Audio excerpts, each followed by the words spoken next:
और इस मुगालते में बिल्कुल मत रहिए कि धर्मेंद्र प्रधान ने इस्तीफा दिया, छात्रों ने सरकार के सर पर चढ़ करके इस्तीफा छीना है कि तुझको कितनों का लहू चाहिए अर्ज़े वतन, कितनी आहों से कलेजा तेरा ठंडा होगा। 21 बच्चों ने आत्महत्या कर ली, उतने से सरकार का दिल नहीं पसीजा। हमने आकाश यादव से भी मुलाकात की जिसके शोल्डर में गोली लगी है, और हमने आरिफ से भी मुलाकात की, एक 17 साल का 16 साल का बच्चा जिसके यहाँ पे गोली लगी और दूसरी तरफ निकल गई है। ये तीनों इंजरी ऐसी हैं कि इसमें से 2 का थोड़ा सा भी निशाना पुलिस वालों का सही रहा होता, मैं तो ये कहूँगा कि चूक गए वो, उन्होंने तो मारने के इरादे से ही शायद गोली चलाई थी। छात्रों के आंदोलन को लेकर लगातार सियासत तेज हो रही है। कई छात्रों को उपद्रवी भी बताया जा रहा है और कई छात्र ऐसे हैं जो अभी भी जूझ रहे हैं, उन पर केसेस जो है वो जारी है। इस वक्त खास बातचीत करने के लिए हमारे साथ कांग्रेस के सांसद इमरान प्रताप गढ़ी साहब मौजूद है। कांग्रेस की एक कमेटी बनी थी और जिस कमेटी में ये भी शामिल है, सिवान गए थे जहाँ पर छात्रों पर गोलियां चलाई गई थी और AK-47 भी चलाया गया। आप सिवान गए थे, पीड़ित परिवार से मिले, क्या कुछ वहाँ? दरअसल कांग्रेस पार्टी ने एक प्रतिनिधिमंडल गठित किया है, फैक्ट फाइंडिंग टीम, जो अलग अलग जनपदों में गई। मैं, हमारे साथ मनोज राम सासाराम के MP, आदिवासी कांग्रेस के राष्ट्रीय अध्यक्ष विक्रांत भूरिया, NSUI के राष्ट्रीय अध्यक्ष विनोद जाखड़ जी, हम लोग वहाँ पहुँचे और उन तीनों घायल छात्रों से हमने मुलाकात की जिनको पुलिस की गोलियां लगी हैं।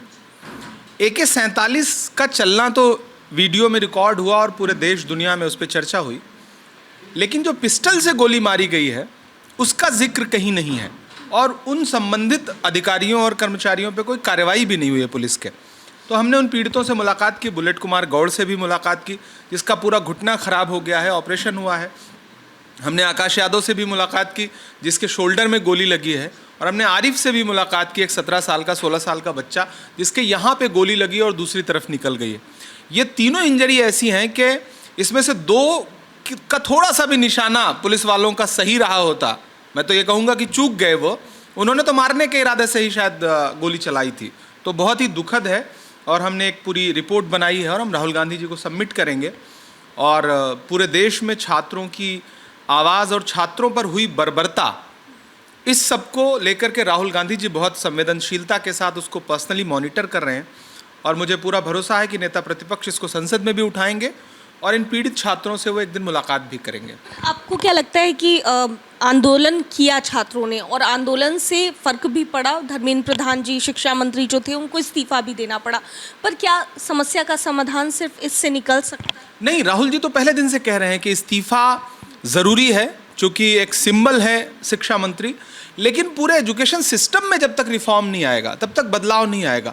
लाखों लाख बच्चे हैं जो इस इंतज़ार में बैठे हैं कि कोई प्रतियोगी परीक्षा आएगी और शायद उनको नौकरी मिल जाए। लाखों लाख बच्चे ऐसे हैं CBSE से लेकर के पोस्ट ग्रेजुएट तक जिनकी उम्मीदें मर रही हैं।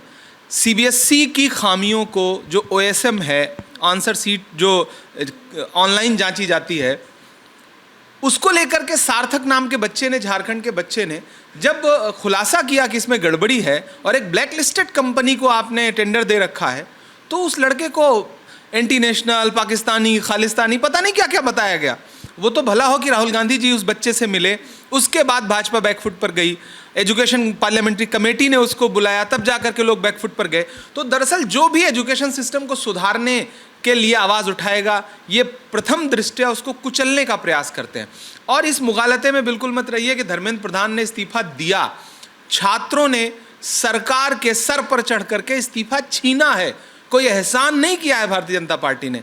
राहुल गांधी जी ने जो कोटा से अभियान शुरू किया था, उसने पूरे देश में एक ऐसा माहौल बनाया है कि आज जेनजी छोड़िए, जेन अल्फा जो उसके बाद की जनरेशन है, वो अपने अधिकारों के लिए अब खड़ी हो जा रही है। इनको मिड डे मील सुधारना पड़ रहा है, SDM को काम पे लगा दिया गया है, DM परेशान है। तो कुल मिलाकर के राहुल गांधी जी ने एक इंकलाब तो खड़ा कर दिया है पूरे देश में। लेकिन इसी पर आते हैं, कई छात्र जो आंदोलन कर रहे थे, जंतर मंतर की बात की जाए या फिर देश भर में कहीं पर बात की जाए, जिन्होंने इनकलाबी नारे लगाए थे उनको देशद्रोही भी बताया गया। हाँ बिल्कुल, यही तो भाजपा का चाल, चरित्र और चेहरा है कि इंकलाब जिंदाबाद का नारा भी उनके लिए देशद्रोह है, अपना अधिकार मांगना भी उनके लिए देशद्रोह है। अगर किसान अपना अधिकार मांगेंगे तो खालिस्तानी बता देंगे, मुसलमान अपना अधिकार मांगेंगे तो उनको पड़ोसी देश से जोड़ दोगे। अब छात्रों ने जब अपना अधिकार मांगा तो आप उनको भी एंटी नेशनल बताओगे।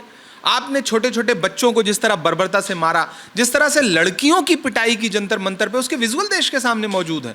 पुलिस वालों को यह ताकत कहां से आती है कि पार्लियामेंट से 100 कदम की दूरी पर पैलेट गन चला दें बिना गृहमंत्री की इजाजत के?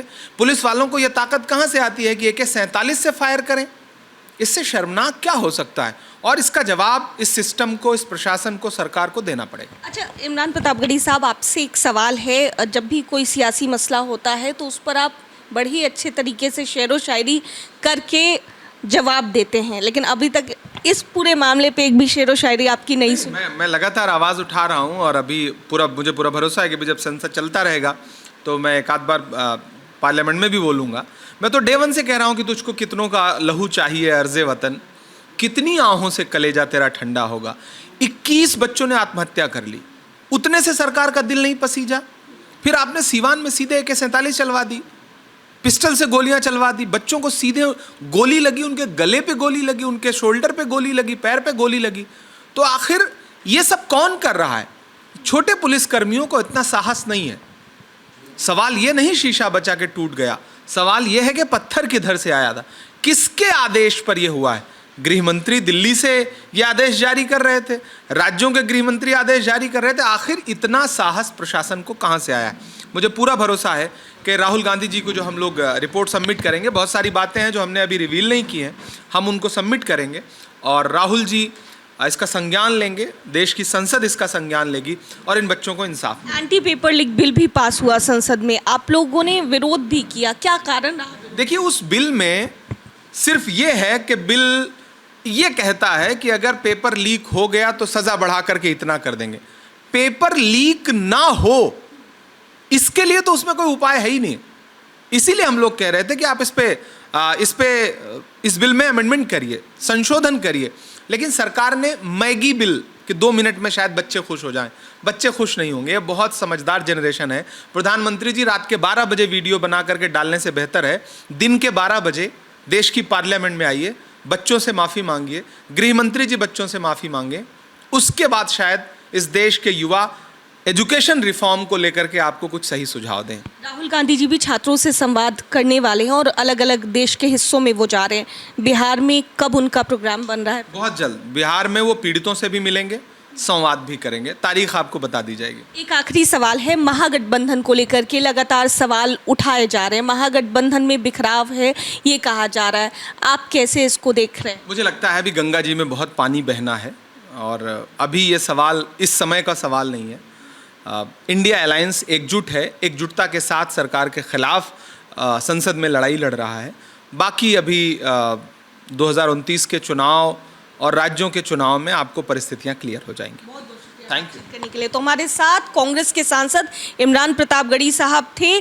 तमाम छात्रों के मुद्दों पर, युवाओं के मुद्दों पर क्या कुछ कहते नजर आए हैं, साफ तौर से आप सुन रहे थे। कैमरा पर्सन बबलू के साथ मैं दक्षा प्रिया, दर्श न्यूज़, पटना।